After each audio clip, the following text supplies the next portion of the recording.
Now we're going to look at the relationship, connection between voltage and electric field, and as it shows here, we are going to start with a constant or a uniform electric field, and we have all of the equations, the tools in place to fully understand the relationship between voltage and electric field.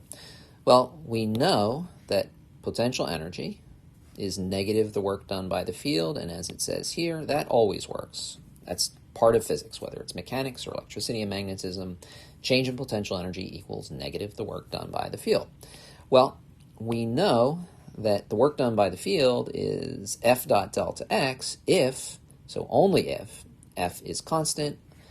Otherwise, if F is not constant, we have to do negative integral F dot dx, and we'll talk more about that on our next page of notes. Well, to get our perspective and see the problem that we're looking at here, we're starting at the bottom with a positively charged particle, and we're lifting it up. So our D, in this case, is our delta Y, or I guess could be delta X, but delta Y is up. And we are considering a downward electric field, so we're increasing potential energy. We're going from a low voltage to a high voltage, so the particle is up. The force, however, is downward, so the F is down. In our case now, the delta Y or the delta X is up, so that's where we get our cosine of 180 from. So that's going to introduce that negative. We have to be a little careful with our negatives. The negative in the definition of potential energy is the highlighted negative I have, so that's where our two negatives are going to give us our positive change in potential energy. The force is QE. The delta Y was D, so we have our QED for the delta Y, and we are going to substitute that in for delta U. In our definition of voltage, right? Voltage, we know, is delta U over Q. When we do that, we get some nice cancellation. Our Q cancels.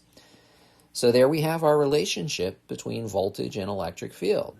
Delta V equals electric field times the distance.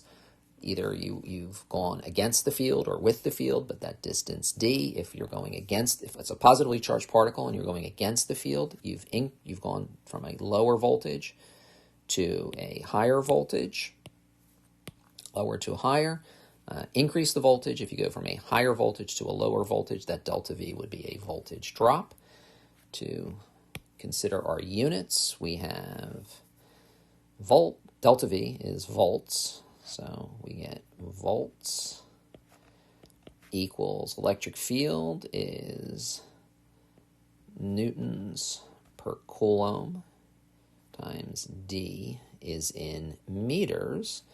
But notice we also have a new way to express electric field. Let's take a look at that, because that's interesting.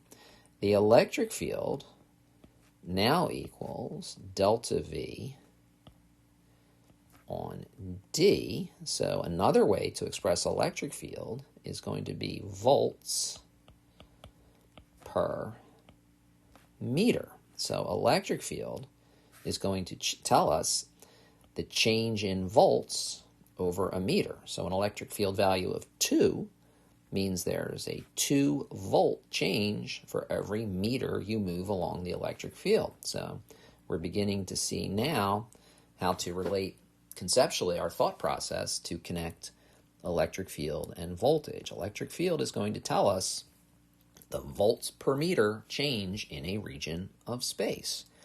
So short page of notes, but conceptually very important. So make sure you have everything fully annotated, and we'll be doing example problems and working with the uniform electric fields to help reinforce these concepts.